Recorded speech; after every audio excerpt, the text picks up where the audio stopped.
Ideas don't come out fully formed. They only become clear as you work on them. And now it's our generation's turn to do great things. A change in the world that seems so clear that you are sure someone else is going to do it.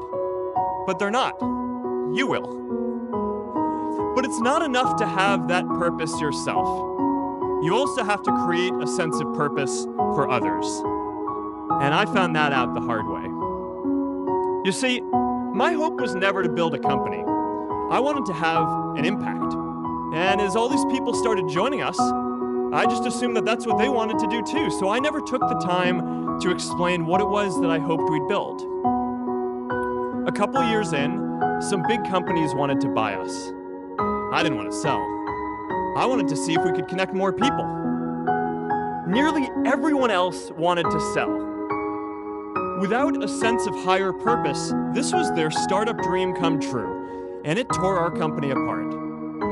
After one particularly tense argument, one of my close advisors told me if I didn't agree to sell the company right now, I would regret that decision for the rest of my life. I wondered if I was just wrong. Now, years later, I understand that is how things work when there's no sense of higher purpose. So it's up to all of us to create it so we can all keep moving forward together. One of my favorite stories is when JFK went to go visit the NASA Space Center and he saw a janitor holding a broom and he asked him what he was doing, and the janitor replied, "Mr. President, I'm helping put a man on the moon."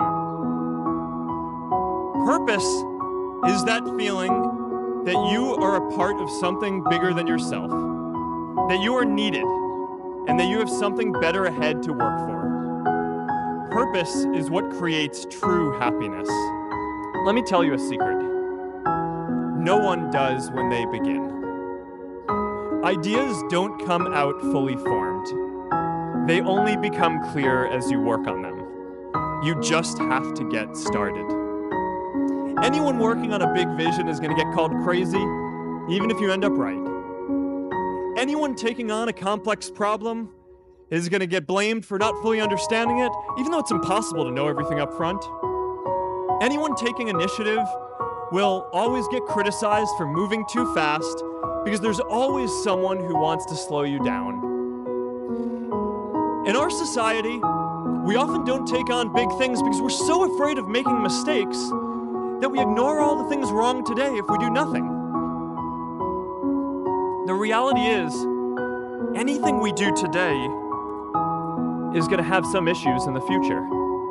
But that can't stop us from getting started. So what are we waiting for? It is time for our generation-defining great works.